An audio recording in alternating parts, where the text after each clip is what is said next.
The ministers arrived at OPEC HQ with the threat of an Iranian veto hanging in the air and the very real prospect of a deep rift forming. Saudi Arabia and Russia wanted an extra 1.5 to 1.8 million barrels a day to address a predicted shortfall in supply. Iran and its allies were keen to keep the oil price up by sticking to the production limits agreed in 2016.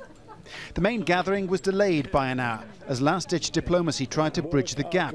And by the time the ministers sat down around the table, a compromise was taking shape. Both outliers of 1.5, 1.8 on the one side, which was the proposal from Russia coming into this week, as well as doing lower numbers, were eliminated yesterday. So we're in the 1 million nominal figure to be distributed amongst the 24 countries. The final communique, when it came 4 hours later, deliberately avoided specific quotas for the number of barrels and focused instead on saying that the extra output would simply restore full compliance with that original 2016 production limit.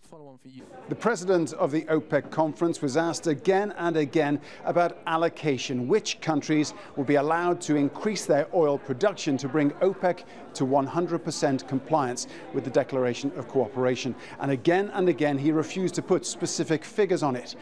And he also hinted candidly about the tensions that still remain within the group. How is it allocated? I think that is not yet decided, due to the fact that there are differences between certain countries, and we would not make sense if we allocate a production to a country that cannot produce it. So we avoided, I think, having allocations from that perspective.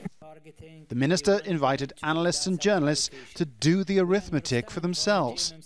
Until we know the specifics, it's kind of a mystery increase. It's an increase, but we don't know how much. And the minister today said, you do the math, but it's hard to do the math unless you get some of those details. On Saturday, the expanded OPEC Plus group of nations meets here, and all eyes will be on Russian reaction. Paul Brennan, Al Jazeera, OPEC in Vienna.